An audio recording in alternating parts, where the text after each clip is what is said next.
Azana pasteur beta une stade de martyr, moto azana succès. Parce que bah oui, bah beta moto bazana succès, bah j'ai beta bazana succès. Pour moi le bien déjà, la vie c'est le temps ne suffit jamais. Fallait déjà fallu en succès. Pour nous beta stade ou bien 5 pégar makeli bana makasi. Bah wengi bah beta martyr to bazana succès. OK. Oui, bah tout ça martyr, on a parce qu'à l'époque quand on parlait de wengi musique à maison mère na wengi BCBG, au sentiment qui était wengi. Le dossier Martyr a fallu toi circuiter parce qu'il est déjà fallu. Martyr a autant Watabi le 25. Nous avons circuité Moutambo et Angote parce qu'il est déjà hérité.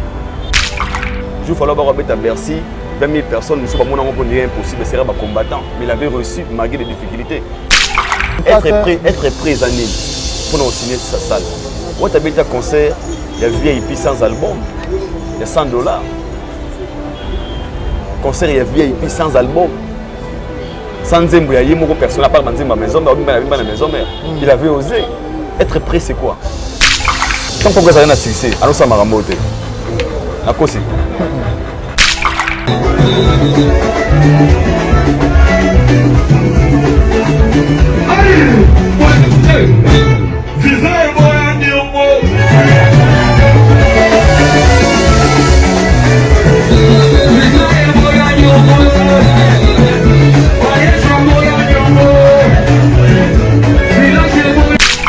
Il le fait parce qu'il a compris que non, on a minute, moi pédale les armes qui a mon retard. Qu'est-ce qu'il faut prendre à toucher boué.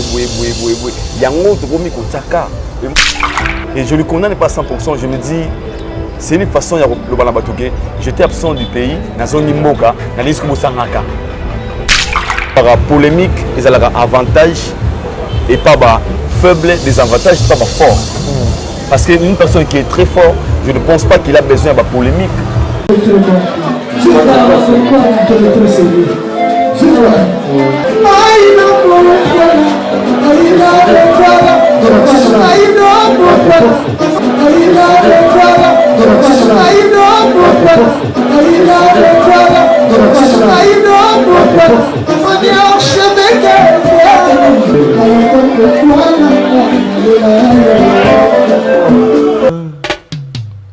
Haïdor Bokwala, le Brésilien Djile Kouyaté.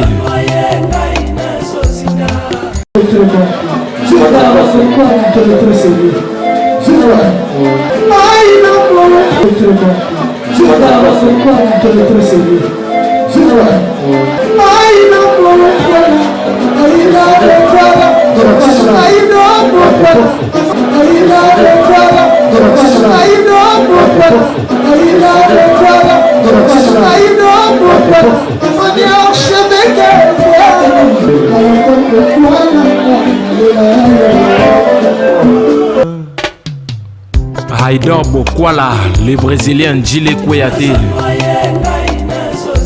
Chers amis internautes, bonjour et bonsoir. Bienvenue sur Afrique Télévision, votre chaîne d'actualité, votre chaîne dans laquelle vous recevez toutes les informations en temps réel. Encore une fois de plus, je vous dis bonjour et bonsoir. Tout dépendra, n'est-ce pas, de l'heure à laquelle vous allez capter cette émission, de partout où vous nous suivez. Comme vous le savez, c'est une émission qui vous apporte l'information, qui vous apporte la gaieté. Dans ce plateau improvisé, je suis avec Haïdor Bokwala, un confrère, dans une émission d'analyse. Solo et musique, comme vous le savez.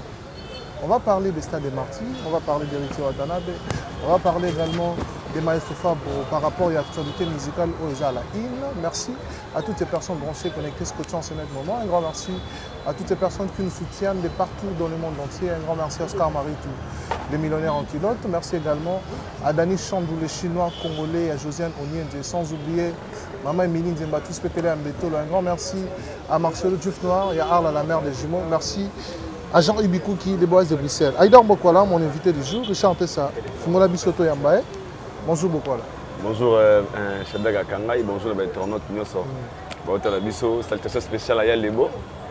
Toujours au Pénépenasi Weston. Déjà, avant de commencer cette émission, d'abord remercier Nanzambe, c'est grâce à lui que nous sommes vivants. Et puis, les internautes, nous sommes sur cet instant. Et nous avons une fondation Passion et Compassion. Il y a Clémence Kibom et NK. Déjà, je vous informe que il y a novembre, tout ça la sortie officielle. et premier action na biso na kati ya ville à Kinshasa na fondation Passion et Compassion et Clément Skibonge NK et puis bato tout balinga nga je vous aime beaucoup ba s'abonner kana Aïdor médiatique aux parler puis tous en kati faut que lengi parler yo et comme d'hab. Très bien. Parler vraiment au yo donc c'est vrai que ça fait un moment tout ça moi analyse on va déclarer moi tout. Ya solo nga na koma kotika parce que et comme il paye des fois ko déranger donc sincère parce que maintenant c'est peut-être aux téléphone hein da bengi openza boye des fois et comme ko bangisa moké vu que les Congolais non moto vérité non parce que c'est pas tout le monde qui aime la vérité. OK. Au moins histoire que véridique na anglophone et ngama na ngana ma vrai siko ils ont pas tout ça c'est pour ta vérité té et bah ça ça l'analyse le bel sur boye mon message Aïdor yo boye et comment muta bengi yo kuto nga ba identité siko vandaka à localiser yo et comme ko bangisa mo moké mais ngalo baraso na za vrai na biko na sala na ofinga mututé na za juste na ba propos na ngai na ba analyse na ngai et je pense que ça et on continue ko sala ngo po na lire na parler mututé et chatara kangai pas midi chez toi vraiment. Merci beaucoup comme j'avais dit tout à l'heure on va parler des stades des martyrs. Lelo artistes tenir surtout ba comme qu'on envisager ko beta stade c'est vrai. To mega un peu koloba quelles sont les stratégies quelles sont les performances aux stars toi artistes et musiciens à comment pour na abeta na stade des martyrs. Aïdor Bokola si aujourd'hui on voit encore causons ça mission dans rétro. Pour un artiste aujourd'hui qui ne peut se produire dans le stade des martyrs, tout le monde il fallait pour pas signer le stade des martyrs, tout le monde il va billet bandi côté comment, tout le monde déjà commencé bandi au salama, les wenga beta qui stade, les falazo beta, les wata télévision date le 25, les peut faire à Robert Robeta. Quelles sont les prouesses aux artistes des fois comment on pas que le signer, là tu vas salle mythique, là tu vas stade des martyrs. Déjà, Shadrack Kanga et moi, je dirais tout simplement. Artiste à un niveau bête à stade des martyrs, il faut d'abord sûr na yemogo. Quand on va sûr na yemogo, au talap, toi va sûr na yemogo, au mitalapé non, parce que laisse-moi te dire, je ne pense pas qu'un bon matin bébé Boucharo la mouraba qui va bête à stade des martyrs. D'accord, c'est vous t'as bien Robeta. Nanenga ma bête non, rôle au bana obé. Parce que on a fait cet exemple, bah wengi va bête à martyr, toi va dans la succès. OK. Oui, va tomber ça martyr, parce qu'à l'époque quand on parlait de wengi musique à maison, on a wengi BCBG. Au sentiment qui était wengé tout le monde va faire rigoler à héritier Watanabe Babindombe Badof de pardon Badof de Minguez à l'époque aussi tout le monde a Gianni à l'époque Babil qui tombe c'est le scrum ceux qui viennent na wengé BCBG tu es dit tout Kaluji à l'époque ma fille bagina ba succès que ouais ensemble c'est ouais JB c'est JB et lelo actuellement on a tu es dit ça c'est voler de face tu es dit na na succès na Congo na musique à Congo na na succès là, il faut dire la vérité. Donc, quand on va commettre un martyr, il faut qu'on en a succès. Je parle de ça parce que on a 50% d'assurance que na bateau par rapport à succès dans ça. Pour preuve, le martyr a fallu toi sécurité parce qu'il est déjà fallu. Martyr a auto le 25, nous avons sécurité parce qu'il est déjà hérité. Ton frère Albi qui a été martyr dans le stade des martyrs. Moutabo a été déjà fait rigoler. Donc moi je pense que la première des choses, il faut se sentir que vous êtes capable. Il y a même un fils qui est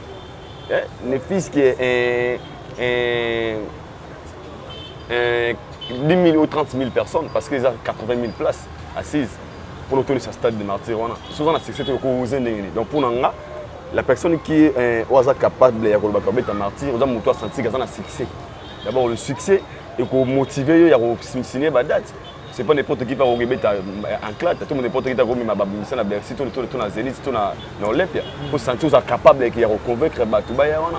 Et pour moi, le bateau a la capacité de regarder la martyr, ils ont moto, ils ont la succès et puis ils ont la confiance dans les mots, ils ont la self-confidence en anglais. Par rapport au rang, ils ont la coquille qui a tapé le bateau. Les atterroirs ont un album belé. Tes album, rien à voir dans l'album, rien à voir dans la chanson. Rien à voir, rien à voir. Il y a succès. Soit on a succès. Et puis succès, il faut ça il y a longtemps où ils ont payé dans le moment. Pour un exemple, moi aussi, il y a un moment où Kaboussa est embarrassant, toi, voici ça monter. Lélo, on ne parle plus de Kaboussa, mon lème. Succès va profiter à peine dans le temps où il y a lieu pour profiter au béton. En fait, pour équipe, maintenant, vous voyez, vous avez respecté une vie, vous avez un succès, même téléphone, nous avons m'appelle Onozwa, ma code Onozwa, bateau Bolanda. Sauf que c'est si le téléphone aurait la sur la société. Mission bien, on émission, bateau Bakara, même téléphone, la semaine dernière, Zabonazate. Mon second mito, à moi, on connaît, même ma mito na net, au point de payer moi 200, moi 100, n'avait que maman te amuke. Sauf que si l'idée, au gros, on va camara, va 30. Donc pour moi, je pense que il est Azan a pasteur beta une stade de Nantir, moto Azan a succès. Parce que oui, beta moto bazara na succès, jibeto bazara na succès. Pour preuve, pour nation au sango bananga gate. Et bon concert le 30 juin. Ils avaient concert réunification. C'était le nom. Et puis événement vous avez de voir Wera JB après 25 ans de séparation va s'engager. Il y a des événements au bateau Senga Kibaya. Mais actuellement, moi je pense que les gens qui sont capables de stade, ça va tout prononcer, va mettre stade, sur Nabango. Fali Poupa, Héritier Watana, Ferrego là. Très bien. Non, yeah. On va aller à un comme tu as cité les trois artistes. Fali aujourd'hui, pour moi, le ligne quand il critique qui promotionne, ceux qui a négligé promotion, ils vont à la paix. Forme et faillite pour ce stade de Martyrs. Tout là, le ligne quand il va la promotion. Est-ce qu'aujourd'hui, par rapport à la promotion, on est banni. Deux hommes la promotion, ça t'assure quelque chose. Hormis qu'il fallait pour pas, hormis qui aigle, hormis qui nous sommes à Mapekachara, on a des général et tout ça. C'est ça combo, Mapekate, c'est ça combo. C'est ça combo, elle m'a Mapekate papa. C'est ça combo, chacun libre de se renommer dans combo à Lingui. Est-ce qu'aujourd'hui, il est au monde la promotion dans les bannis? Parce qu'on espérait un matraquage mort au Bali. Pour mettre qui nous sont le 1er août. Nous peut-être les premiers. Est-ce que vous pensez qu'il fallait, par rapport à la promotion, parce que tout le monde a le bas qu'il fallait négliger la promotion. S'il veut vraiment renverser le stade de Martyrs, à négliger la promotion. Déjà dans le monde, c'est bon. Quand je dis c'est bon, pourquoi? Tu vois qu'il y a une réunion. Dernièrement, réunion stratégique, c'est la sécurité. La sécurité. Et puis on a compris beaucoup de choses parce que c'est aujourd'hui le 1er octobre, mais lancement à promotion Bani. Pour preuve, tu as une le Kamba lobby na mall, tu as moi chicha. Tout le monde a bon on publicité défilé et déjà aujourd'hui radio ba télé so bandalelo. Ba panneau monsieur so mata moni. D'autre part trop de communication sur la communication, c'est que moi j'ai compris. Très bien. Ba linga ba besa date numéro exact, peut-être ils vont faire la promotion pendant 29 jours donc du 1er au 29. Donc, aux importants, ce que vous avez ils ont un matraquage à ma casse. Mais, on a yoki, on dirait qu'ils vraiment très motivé pour la promotion. On va bien la chaîne, on va bien la chaîne à la télévision, on va bien la chaîne à YouTube, on va dans la réunion, on va pour accompagner l'artiste. Pour moi, je n'ai pas le temps, il ne suffit jamais. Il fallait déjà un succès. Pour nous accompagner le stade, bien 5 ans, ma casse. Et là, déjà, je pense que le 1er août, vous allez remarquer dans la ville à Kinshasa, dans la Kimbanté, dans la Nini, dans la panneau et puis des publicités. Ils vont défiler en boucle dans la chaîne de télévision locale et pourquoi pas dans YouTube. Ce que nous avons besoin, c'était ça. Que vous sentir qu'il a été matraquage des alliés le 29 octobre, concert à la propre, tout le monde date à l'être bimi. La date va passer si on du 24 au 25 au 29. Ils ont bouclé juste pour l'événement. Parce que pour l'aliment, on est kermesse, et après kermesse, pour arriver à goût à l'événement. Déjà, ça montre déjà que Maramoso d'aller bon. Et côté Wana, je pense que la région de Pékin va proposer a besoin de promotion. Et félicitations à l'organisateur, qui m'a embellé la bisou. Et ce qu'on avait besoin, c'était ça. Très bien. Si on va aller chez Héritier Watanabe, aujourd'hui, on peut dire qu'Héritier, quoi, la promotion à stade des Martyrs, parce que déjà date le 25 décembre. Déjà, ouais, on va le 25. Tu as tombé le 25, c'est quoi? Ils ont Noël, mais tu as tombé dans le concert Héritier. Donc, il est stratège. Moi, je vais le concert le 30 juin. Moi, il y a des dates historiques dans l'histoire. Il y a Congo. Il y a des dates, il y a indépendance. Il y a Congolais. Tout le monde est le 30 juin. Mais il y a Noël. Le 25 décembre, il y a des dates pour les chrétiens. En fait, le 25, il y a des dates je ne sais pas comment dire. Héritier a profité par rapport à la festivité. Il y a autre date. Pour moi, je dirais déjà de choisir la date. C'est déjà une très bonne idée. Pour la date, c'est le 25. Et le reste, à la promotion, si vous êtes pas dans la tournée, déjà aux États-Unis, dans la tournée, soit dans la promotion, déjà, comment dirais-je? Parce que tout le monde peut faire la promotion à 3 mois. Malgré date stratégique. La réunification, événement, ou peut-être, est-ce que ça va tenir ou pas? Un exemple, le concert, il y a Adana 6. On a moi si moi 40% que avec succès na zanango na ko kipe ko sala makamwa mine déjà. Le reste on verra après. Donc pour moi on a osenga so promotion et banda déjà na chaque tout le monde na page na ba spiritas ba bureau na déjà ba le 25 le 25 le 25. Na mutu congolais to yudaige après le 29 a fallu pour pas il y a le 25 décembre héritier Watanabe. Ils ont déjà promotion parce que le taux solongo boy c'est une manière déjà de communiquer aux gens que le 25 il y a manifestement héritier Watanabe. Vous voyez un peu. Alors on a olinga c'est un an surtout comme déjà na ba fin novembre pardon. Na ba début novembre né à relancer pour ça pas promotion siko d'autre part moi il fallait que tu aies quand est-ce qu'il y a donc moi pour moi début novembre. Pour moi, début novembre. Yeah. Avec quelle stratégie la stratégie dans le monde. On a une stratégie. Pour tout ça, on va accompagner. On a déjà toute cette génération. On a posé que martyr, moi je serais partant. Pourquoi?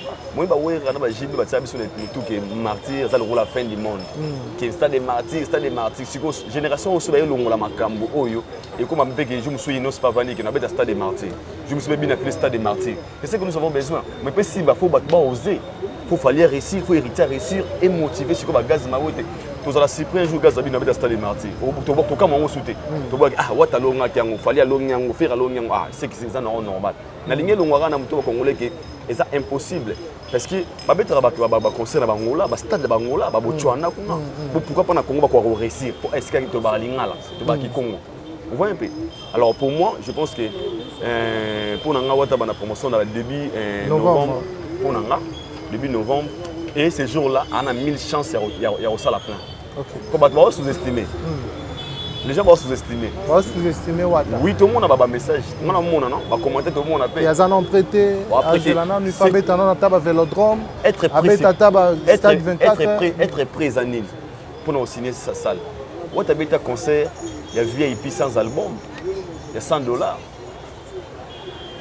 Concert, il y a VIP sans album. Sans Zembo, il y a une personne à part ma maison, il avait osé. Être prêt, c'est quoi? Il y a état d'esprit, mon frère. Là, tout ce que l'on fait, il y a état d'esprit.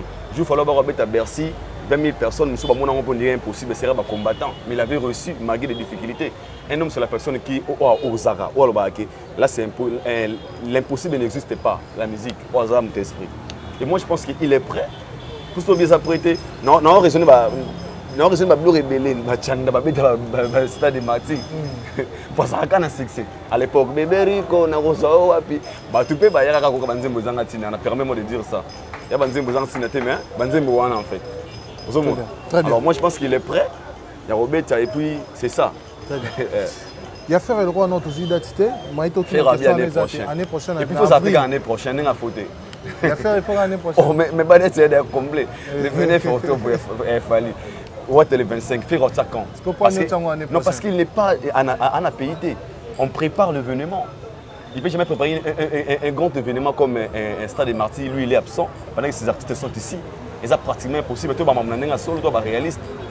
Au bout d'un concert à martyrs, il y a un pote, tu vas mettre ça kill. Ok, événement. Et puis, on a date. Pour le 25, il y a hérité. Le 29, il a fallu. Donc, il faut savoir qu'on a 11 mois. Alors, c'est 11 mois. On est capable de préparer un événement à un stade de martyrs pendant combien de temps? Donc c'est que pour moi, faire hasard déjà l'année prochaine, comme ça, l'année prochaine, on prépare un artiste. Ce n'est pas pour nous plein qui est en dessous. Non, même pour nous plein. Même pour nous plein. Présence, il y a artiste. Pendant cet événement, il y a martyr, c'est très important. Il fallait pas d'aller banda. Il fallait que calamité, on a des informations. Il faut faire ça en décembre, parfois en novembre. Décembre, on a date. Novembre, on a date. Il faut que bêta normalement. On a date. Le 31 novembre. C'est l'année prochaine. Cette année, il n'est pas prêt. Pour moi, je pense que les préparations, tous sont réalistes, tous sont sincères. Pour moi, je pense que comme il a préparé une absence d'artiste, nous avons vraiment ce qui l'année prochaine, ils allaient bien. On a presque un message dans notre bureau. L'année prochaine, ça sera mieux qu'une année où elle sera trop rapide en fait. Donc c'est long.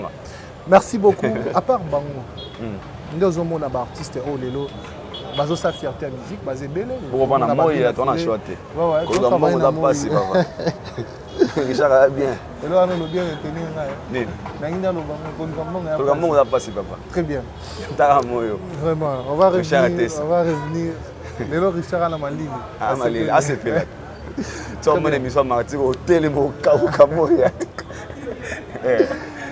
à part 3 artistes en haut de Tanguy c'est vrai que ba belé nani peut s'appeler sur place qui a un petit stade ati d'être sincère longola batou nana ko pesa chance na olinga ba o ba betana mais ba on ba betité na msoko tsape na ya on ba ki soki fali ya beti hérita beti faire beti pourquoi comme ça n'est 4e ah 80 000 places na Congo Fabregas pourquoi pas yo koko mise 4e te na 4e ndinga côté ka 3 te na lobby ka soko ko mise 4e na place wana s'il veut oser il peut oser hein te non soki net yo selon yo que à part bango mutu soupe on a pesa ndakisa ko beta pe ameki pa beti ouais ako beta Fabrice ko beta o meka donc ko tchepe 4e na liste na otsa ndete na liste na 3 on a mettre peut-être sincère hein pourquoi otsa te na liste parce que je vois que ça là que est journaliste en autre été parce que jusqu'à là il n'a pas encore annoncé la date. Non mais si moi ma question est celle de savoir selon Aïdor ceux qui 3 ans à bêti 4e personne est aux à la nani. Il y a Fabregas hein. Fabregas. Yeah. Très bien. C'était vraiment ça ma question. Très bien. Merci beaucoup, je crois on a parlé Stade de Martyrs. On va aller très vite et le est décevant. En outre, yeah. Fanatique héritier, au Basila qui est main ouverte, na Portland même aux États-Unis, avec cette malheureuse nouvelle, c'est lui, il y a un refus à visa. Avec beaucoup de versions, donc héritier, à Fundaki ambassade des États-Unis, héritier, à Salakiboé, Wata Salakiboé, tant d'autres choses, par rapport à mon visa. Si Aïdor Bokoala pouvait bien nous éclaircir ce que vous avez d'informations vraies sur cette réalité. Déjà, pour la réalité, on a fait la parenthèse.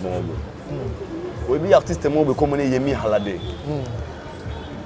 Puis il a eu visa na nuit Africa, na Canada. C'était prévu à clôturer l'événement, mais remplacer pas de gruites. À Zambienne. Ah, il y a des discours, il y a des hôtels, il y a des visa. Alors, pour moi, je pense que Héritier Watanabe, c'est un artiste. À ça, le rôle à Batutu. On s'en va. Quand je parle de Batutu, c'est un artiste qui a un demande de visa. Belgique, en Europe, en Amérique, et c'est le pays qui va octroyer visa. Déjà, on a retenir le Romoro. L'annulation et un concert, on a rapporté. On nous a jamais parlé que l'artiste va payer sa visa. Est-ce que tout ça se comprend?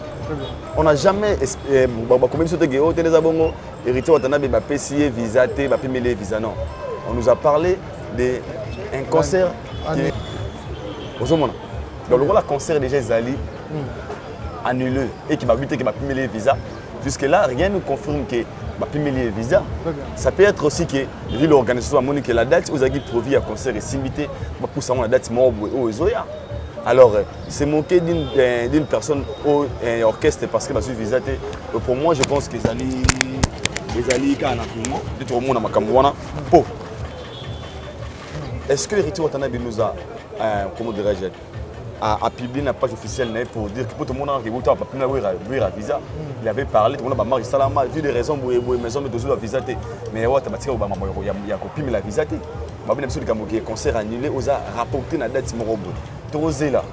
Ceux qui te montrent que l'artiste a sali une publication, ils nous confirment que non, vu des raisons pour les visa de suite, là on peut comprendre. Tu vois un peu, donc on a confirmé qu'il était publié les visas. Donc par là, je ne suis pas là. On a eu que le concert a annulé, vu la date où il fallait le concert est bétamité. On ne nous a jamais parlé des refus, il y a visa. Tu vois un peu mon frère. Parce que on a dit que ça parmi l'orchestre, c'est crédible. On a tourné des robes. C'est trop difficile de payer déjà visa. Mais tout le monde dit qu'il faut que il a beaucoup plus. Bureau, parce que comment bureau est assuré Bafan, il y a États-Unis, qui est au Royal les 25, à laquelle tout le monde peut voir ta vidéo. Dans la live, on a assuré les 25 aux États-Unis. Mais il y a une personne qui s'appelle Yemi Alade, il fallait clôturer un concert, il y a New Africa. Yemi Alade. Ça m'a vidéo peut-être moi j'ai sali c'est simple. Mais il y en a dit que on va l'artiste il doit nous communiquer parce que la date où vous êtes prévu à concert est métamité. On n'a pas parlé de refus à visa l'annulation, il y a date. On sait tout ça. Est-ce que vous pensez que c'est professionnel? Moi je pense que à un bureau, ce qu'on a besoin, il y a des causes éclaircies de savoir qu'est-ce qui a fait que concert qui prévu les 30 CB tamaté, l'éclaircissement. Autant on a besoin de yoka. Et par là, on va comprendre que c'est la raison pour ça qui est ça la maté.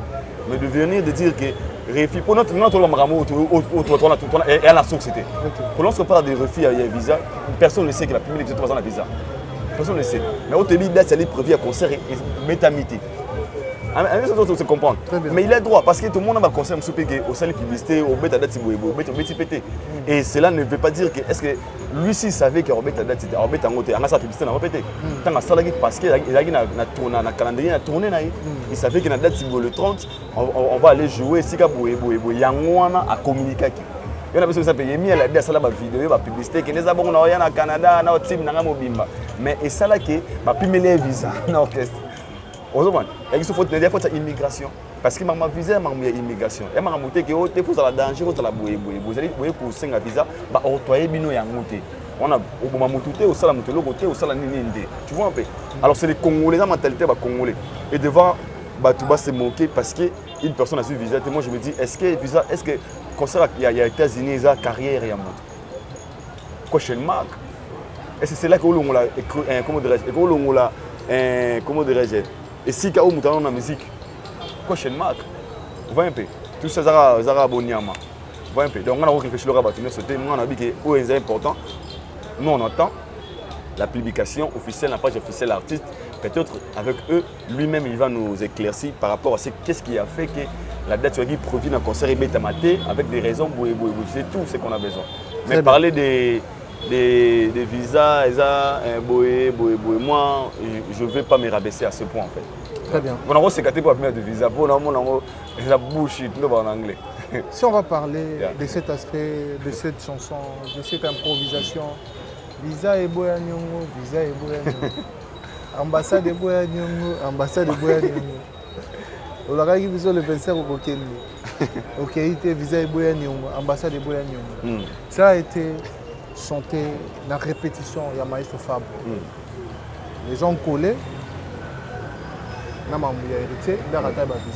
sans s'évaluer la phase, sans côté à gauche à droite, tu as vu qu'entre bango, ma guerre m'a au côté à déclencher, au côté pas déclenché. Est-ce que c'était une bonne manière, parfois pour Fabregas, de faire ça pour son frère?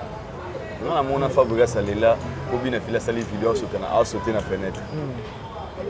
En fait, on a condamné à 100%.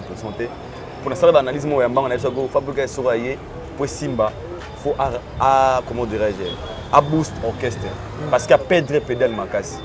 Il est censé de travailler sur des stratégies pour l'autre sur l'angle pour année. Parce qu'il a clashé.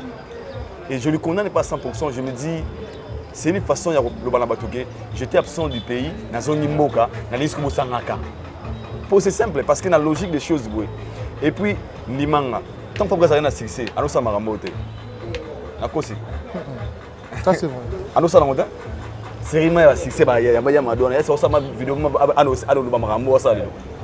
il ne faisait pas ça. Il le fait parce qu'il a compris que non, on a mis moi pédale les âmes qui a mon retard. Qu'est-ce qu'il faut prendre à toucher il y a un autre et moi je ne le condamne pas à 100%. Parce que si on me donne un succès, je ne vais pas la succès. Je ne vais pas la succès, à préserver la succès. À clasher bateau dans la scène. C'est ça. Mais une personne qui a un succès, a droit à n'importe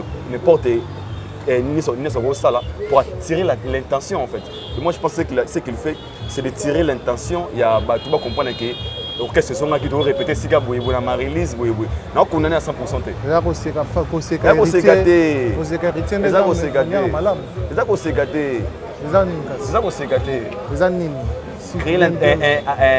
tirer attention à bateau. Parce que tu as le commentaire. Parce que bateau le ça le rôle là. Ah, on a dit que la succès héritier. Non, on va pas créer attention, attirer attention. Parce que cet instant par les fanatiques de Ouattara, par tout le monde, parce que cet instant Fabregas of sécurité. On parle comme tout bani. Fabregas c'est gagné. Héritier. Les noms où ça va arriver, on a une héritier. Ce héritier ça a 30 000 followers. Bateau linga ba comme héritier directement la Fabregas na liaison non. C'est ça. Et moi je pense qu'il est intelligent. Il est sage, mais il y a un temps où il va c'est devenu comme un tir à balles réel. Les alliés musique parce que ce qu'on a besoin actuellement, ce n'est pas ça. Congolais a pour ça au carnet d'adresse, calendrier. Tu vois mon frère? Parce que les musique, moi musique ils ont un temps pour beaucoup de ici là. Tout le monde se concentrer aux objets de la musique. Au salaire nini, au stream au nini, aux na position nini na level nini, aux na Spotify, aux wapi na plateforme aux sika nini, au beta wapi, ni nous anini, c'est ça. Il y aura un moment où tout comme on a posté dans temps. Et moi de ma part je me dis, dans tout ça, c'est aussi ce qu'on appelle un manque comme au bon artiste moi ici quand on a parce que avant de se gagner mon respect, il avait ce côté respect. Il est bien, mais ma clash c'est comme il y a vis-à-vis et comme ça tu vois un peu, ça commence à déranger en fait.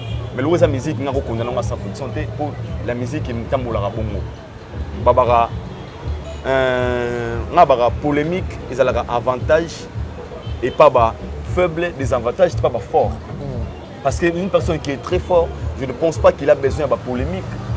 Parce que c'est lui qui perd. Mais une personne qui est faible, il a besoin de polémique parce que c'est lui qui bénéficie. Vous comprenez? L'osogi total, l'osogi. Oui, l'émission. Mais s'il faut chanter dans l'équipe, on ne sait pas. Oui, mais c'est la maman la rage, on s'est raté. Pour tout, il faut faire un messie. Mais ce monsieur, il a dit que est-ce que pour toi, directement, qui perd? C'est Messi qui perd. Ils ont avantage il y a pour tout.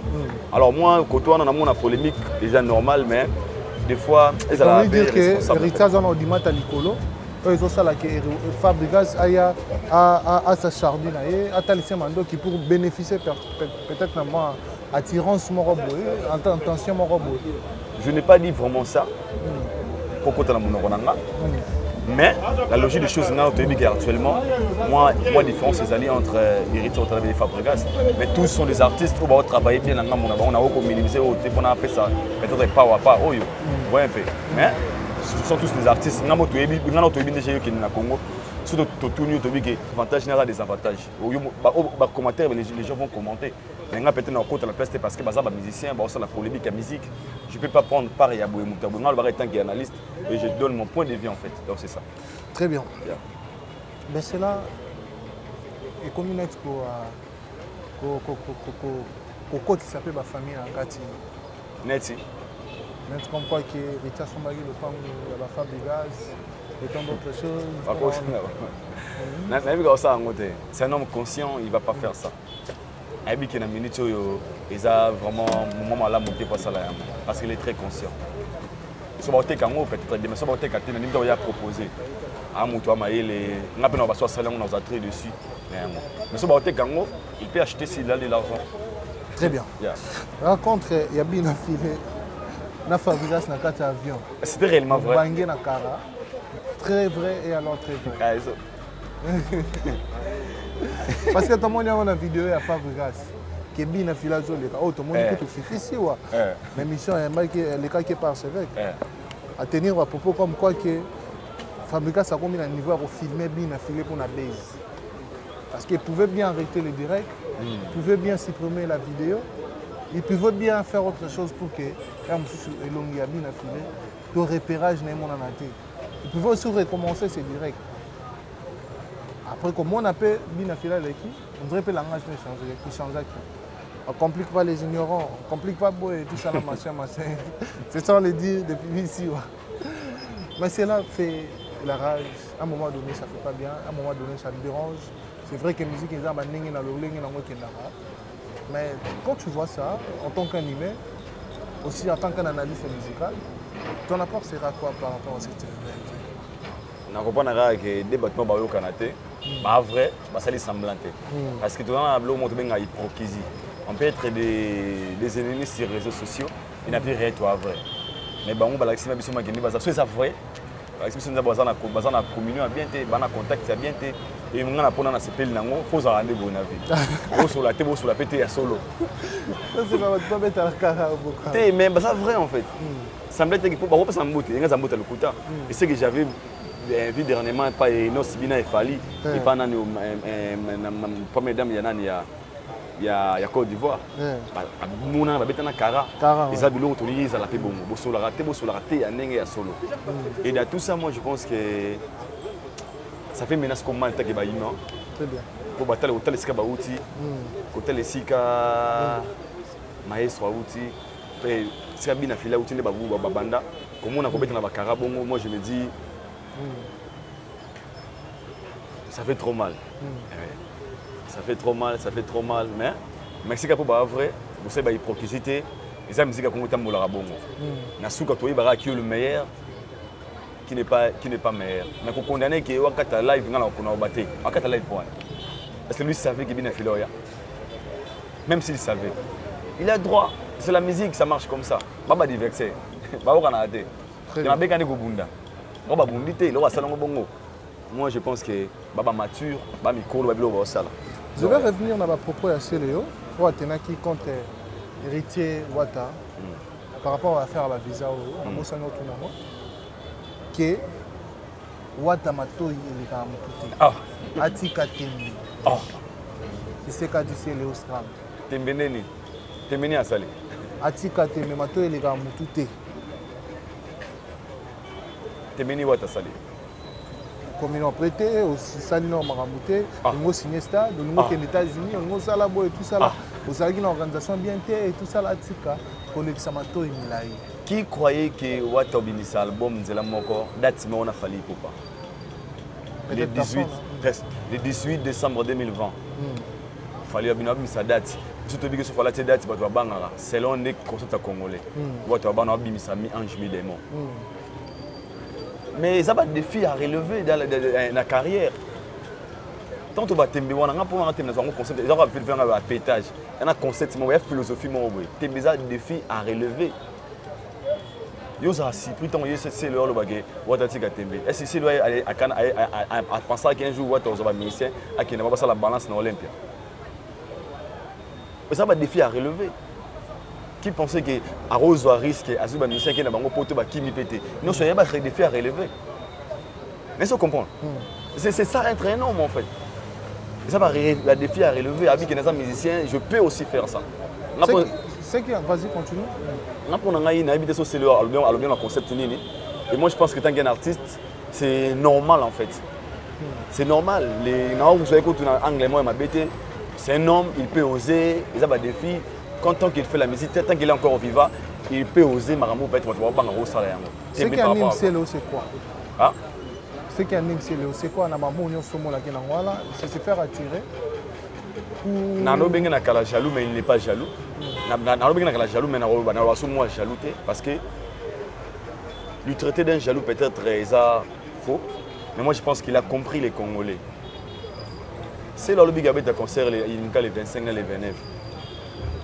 T'as la page de commentaire. Liboma. Bah toi benga liboma avanti. Tant qu'il était à tes familles, on va t'attirer tes bébés. Ayemi qui va te parler là, en fait, il a compris les systèmes de G. Les lots sont aussi c'est l'onabil qui tourne à quoi moi beaucoup pour Hollande c'est nous. Et puis on a beaucoup plus dans les réseaux sociaux. Il a compris les G. Et moi je pense qu'à comprendre les gars internet, un jour peut avoir un contrat, bon moi il va dire xbet tu vois. Loto. C'est son abonné, proposer. Il a compris les jeux en fait. Pour de Kolobaketti, il parle de. Alors on en guise de quoi? Parce qu'aujourd'hui, dans le Congo, il y a bêta. Pas d'acheter. Hein? Pas d'acheter, mon bébé. Toujours. Donc, c'est là qu'on comprend un gars habité, il faut mettre la masola, il faut mettre en actualité. Et quand on a bien une jalouté, on a compris le système de jeu, les gens sont abonnés et belés, les gens sont beaucoup plus suivis à comprendre le système de jeu. Donc, on ne peut jamais me traiter d'un jaloux. Pour moi, je pense qu'il a juste compris le système. On comprend, à comprendre le système, donc, il est intelligent. Intelligent. Très bien. Intelligent. Il y a des trophées dans les États-Unis. Il faut surtout l'année parce que va trophée n'est-ce pas? Autant on va gagner des gars. Il y a des prix. C'est des analyse. C'est quand même des prix que c'est les nominé bango aux États-Unis, ils ont analyse. Moi j'ai l'invitation des États-Unis, Marie on a rendez-vous la Hap Award. On a l'invitation des États-Unis. Il peut nominer que oh, il y en a c'est comme moi on a l'invitation des États-Unis autant qu'ils sont moi. J'ai l'invitation. Ah, on va tika ma faux débat. Tu es banni et on garde donc tika basolo hana. C'est-à-dire que bah héritier et bah dénigré bango. Il n'a pas c'est le bazar. Les andemona rendez-vous de bomi. Là rendez-vous de ranger. Oh, et on a mon petit toi 4. Donc on a commencé à se on est ba bunda on va rendez-vous de on a dans la CD pour rendez-vous na suite. Parce que on a l'année prochaine. Ah, donc, depuis non, depuis que c'est un frère. On a minimisé. On a c'est le ah, nominé artiste. La catégorie. C'est la tenue depuis moi je parle avec un homme, c'est la personne qui relève de défis. Donc Wada a relevé des défis. Quand on parle de tes philosophie en fait. Pour par exemple, à Wana, il y a autant de temps, on a fallu le 18 décembre 2020. Parce que on a retrouvé un Denilis. On a posé une émission là. Tant fier le baquet. Un jour on a battu oh bima aussi là boy. Banor bank c'est battu belé. Mais ça fait 2 ans je me démos bête. Et bah tembe, c'est pas défi à relever en fait. Tu vois un peu. Alors on a si côté on a c'est le hasard que je salue là où il est malgré na live a fait une 3 fois on a mis tout dans ma coloté. À cause de 5 interviews, na 5 interviews. À cause de vérité. On a anglophone. Vous en voyez, on a le basco vérité, on a vrai en fait. Très bien. Donc ma mouille bani ana ba tika ma souvent. Ma nomination tika souvent papa. Oh, ma nomination na mangwa ba faux débat. Na o minimiser ngote, bele ba zongo pe. Mais moi je pense que yo position. Na zoate, na une invitation na rendez-vous. Très bien. Tu vas mieux voir la vie sur la souka. Salutations à Clifton Didier. Voilà frère Langaï. Yam doit débat. Donc voilà, tu vas l'année belé, la Afrique et la télévision. Et alors, passage remarquable de Noël. C'est vrai que tout cela on Libana, on va comprendre. En plateau, toi Libana Pena et pas ingénieur d'âme record. Donc, tu vas retenir un passage dans l'Afrique et la télévision. Restez vrai. Cause en a vision, la détermination, tout le monde a la banalité, oser tinaté, oser s'il faut.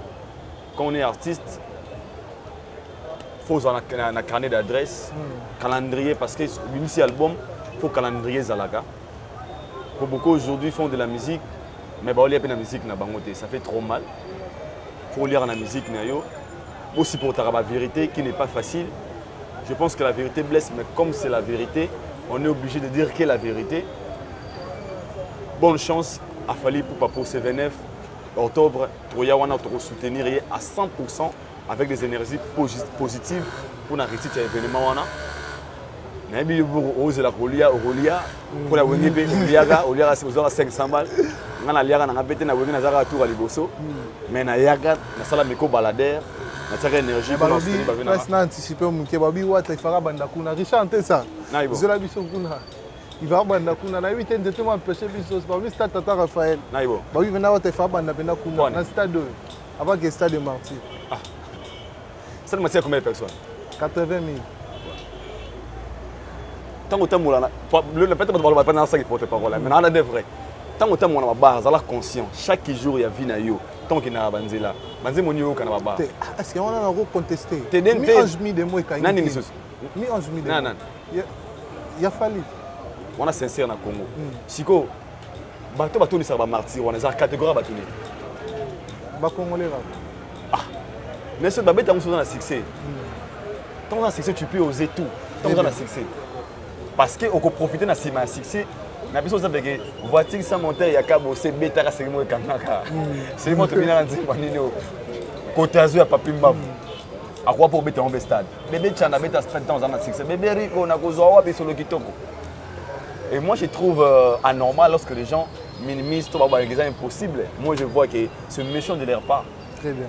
C'est possible, il a droit de jouer kuna si il se sent capable de jouer à la motivation à Robeta. Pour les temps on a succès, on a 40% de chance.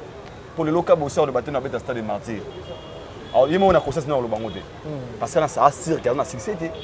On a succès. D'abord, l'autre est le 25 décembre. Tout le blanc. Pourquoi? Parce que mission a succès. Vous voyez? Et quand on a un marketing, on va te dire Raphaël, c'est l'on a mis à Hibuka. Là, c'est normal. On a qui ni on se voit.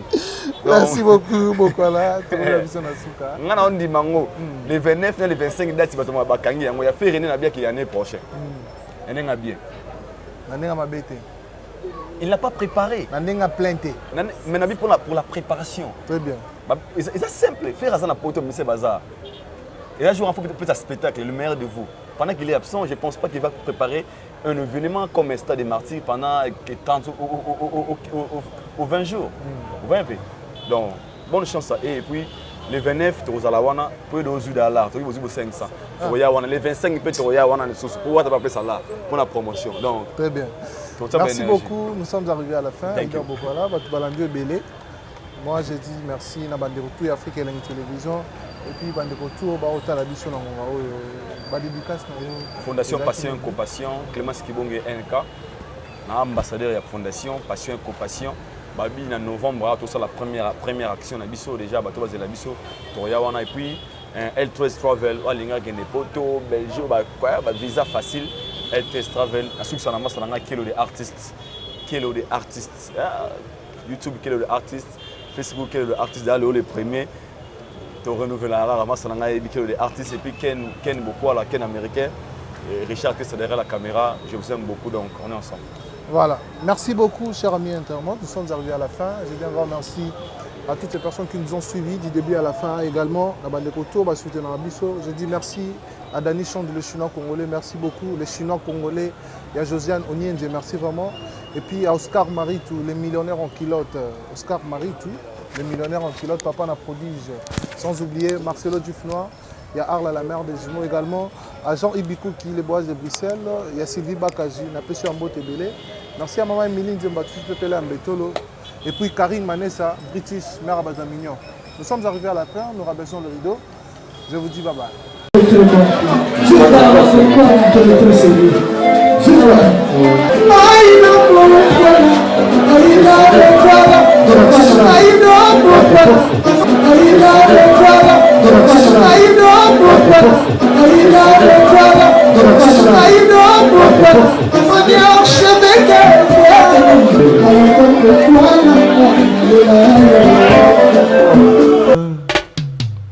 Haïdor Bokwala, le Brésilien Djile Kouyaté.